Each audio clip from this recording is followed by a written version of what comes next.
Welcome to She is Resilient, a podcast for women on their healing journeys who are ready to start living their most authentic and empowered lives outside of survival mode. I'm your host, Tatiana, trauma and somatic therapist, as well as a holistic coach, and I'm on a mission to help more women heal their nervous systems. Each week, me and my guests are going to get real and vulnerable about the experiences that led us to becoming the empowered and resilient women we are today. You'll leave this podcast with the skills, knowledge, and inspiration to start creating the life you deserve. Because if another woman can do it, so can you.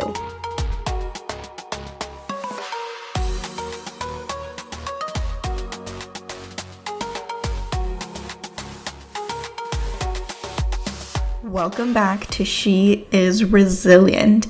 You made it to chapter 12 of 2024. Doesn't it always feel like the year just started, but at the same time, it feels like so much happened throughout the year? It's such an interesting feeling. But I do love this time of year because even though I know it can often feel stressful or chaotic with the holidays, it's also a time for slowing down and reflection and being intentional with how you want to close this chapter. I feel like it's so easy to get caught up with what didn't go well throughout the year, or even in life in general, right? That we can forget that there are things that are going well. So today we're going to take a moment to reflect on all of it. What went well in 2024, what didn't go well, and what you will do differently in 2025. I know for me, 2024 was a huge year, both professionally and personally. For starters, this podcast was born in January of this year, so we are coming up on the 1-year anniversary of She is Resilient, which is really exciting for me. I am so unbelievably proud of myself for trusting in this process. I know that before starting this podcast, I had some doubts, right? Like, will people like this? Do people even want to hear what I have to say? Will people look at me differently if I share about my trauma and my experiences, right? So many things that come up, which is completely normal when you're starting something new. But I kept coming back to myself and my inner knowing and trusting that this was the next step in my journey. And I'm so glad that I did that because the level of support that I've received has truly just filled my soul. I am so grateful for this community. You honestly keep me going when things are getting rough, and in going through this process, I feel like I've really trusted more in myself and trusted that my voice does matter. Which actually leads me to my second big accomplishment of 2024, which is getting hired for my first paid speaking engagement, which is something that I still can't believe I did. Because if you don't know, if you're new here, I used to go into a panic whenever someone would even speak to me. I had major social anxiety, and speaking in front of people is just not something that came naturally for me. But not only did I speak in front of people, I did it completely in Spanish.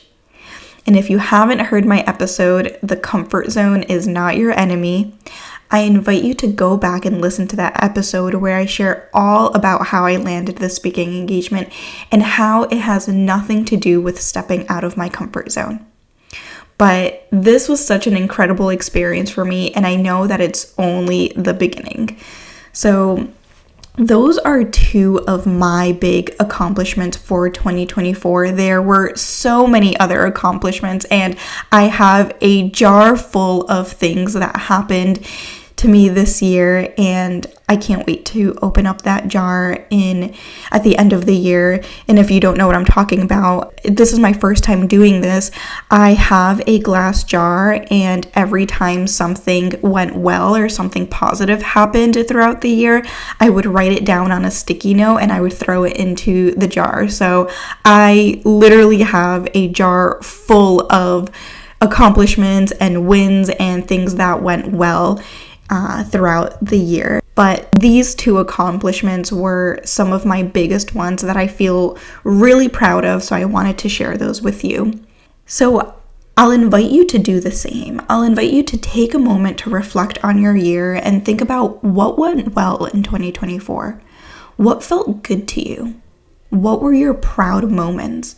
Or what goals did you accomplish? And nothing is ever too small.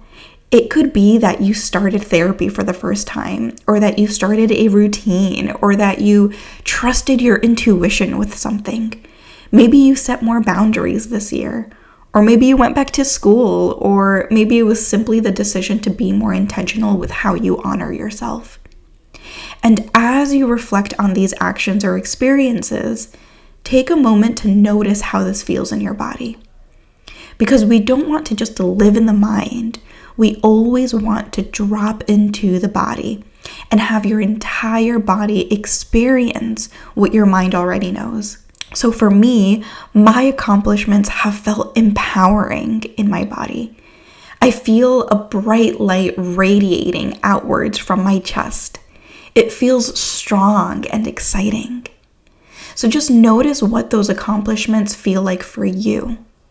It might feel strong, light, warm, open, expanded, bright, liberated, or spacious. Or maybe it's something else. Give yourself plenty of time to just sense in. When you're ready, take a moment to reflect on what didn't feel good in 2024. Some challenges that you experienced. For me, a significant challenge was navigating internal and external conflicts surrounding family dynamics. It's really hard when you're the only one in your family doing any kind of healing. And for me, this year, it's really bumped up with other things that I'm wanting to accomplish in life. And I don't like to view challenges as lessons. There's something about that really just doesn't sit well with me. I don't believe that we need to view negative experiences as lessons. Sometimes negative experiences just are. And I think when we try to find a lesson in every negative experience, we're almost trying to make it mean something, giving it a narrative. But that's not always necessary. Sometimes bad things happen to good people. And trying to make meaning out of all of those things can simply just keep you intellectualizing. Which is why I think finding lessons can feel maybe satisfying for so many people, right? Because it gives the mind something to do. If we can rationalize and find the why, the nervous system starts to feel safe. But we know that it's just a false sense of safety. Because keeping the mind busy is how the nervous system avoids being in the body when it doesn't feel safe. When the mind is busy, you're in a sympathetic state of activation, fight or flight. And don't get me wrong, it's totally fine if once in a while you tend to find the lessons in your experiences. If for now that's what's working for you, then that's great. I'm not telling you to never do that, or that it's wrong, or that it's the end of the world if you do that. I'm just saying that I personally don't do it because it doesn't align with my beliefs. So take what resonates, leave what doesn't. What's helpful for me is to recognize that I'm experiencing something challenging and notice how it's impacting me internally and notice how I've responded to that situation. And I like to reflect on whether or not I want to change my response to it.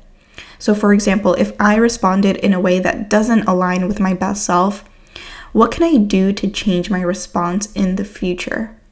And if I did respond in a way that aligns, how can I continue to support myself so that I can continue to show up as my best self?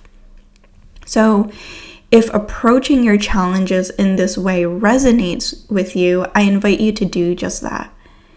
Take a moment to think about the challenges you've experienced this year and recognize that it was hard, and reflect on whether you responded to that challenge in a way that aligns with your best self or not, without any judgment, without shaming yourself, or just noticing, or just observing. Right? Sometimes our initial reaction to negative experiences are trauma responses, right? Our nervous system goes into this state of activation, fight or flight, or even freeze. And we just want to notice and observe. That's interesting that my body responded in that way. It's interesting that I made that comment or I behaved in a certain way. How can I do that differently next time? How can I create more safety in my body? All right. So instead of focusing on the challenging experience itself, the situation, we're actually just bringing our awareness back to ourselves and how it impacted us internally. So instead of making meaning out of the situation, we're actually just reflecting on how that situation or experience landed in our bodies. I hope that makes sense. And I think that along with that, it's important to reflect on how you want to close this chapter of the year. How do you want to spend the last month of the year? For me, it's always going back to slowness. You know I love my slowness. If you've been following along since the very beginning, I talk about slowness all the time. But what is it for you? What do you want to let go of? And what steps are you going to take to accomplish that? So for me, I value slowness. So I've made sure to take 2 weeks off to do absolutely nothing. I've intentionally created that time in my schedule because that's how I want to end the year. Because remember, it's not just about what you want to do, but it's how you're going to do it. We can want all these things, but if we're not intentionally making the time and space for it, then we're never actually going to reach that goal. So, for example, if you want to let go of self-doubt, what steps are you taking to get there? Are you practicing being gentle with yourself? Are you practicing connecting with your inner knowing?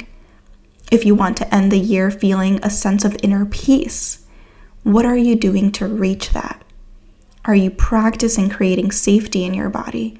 Are you reflecting on what's disrupting your inner peace? Right? Really taking the time to be intentional with the last month of the year. You don't have to wait until January. In fact, I feel like waiting until January is another way we self-sabotage, right? Because we can start now. We can honor ourselves and our needs today. So I hope you enjoyed today's episode. I don't have any guests for the month of December because I want to focus on supporting you through the holiday season. So every episode in December will focus on navigating different challenges during this busy season. If you have any questions or want to request a specific topic for this month that's related to navigating stress during the holidays, let me know. Send me a DM or an email and I will make sure to include it in one of the upcoming episodes. And like always, thank you so much for being here, and I will see you in the next episode. Thank you so much for joining me today. If you absolutely loved this episode, I would so appreciate it if you subscribed and left a review on Apple Podcast, or take a screenshot and share this episode on social media. Don't forget to tag me at tatiana.holistic.coach. The more nervous systems we reach, the more generational cycles we break, and the more we contribute to a kinder and safer world. And if you're looking for somatic healing services, send me a DM and I'd love to chat on how I can support you. I'll see you in the next episode.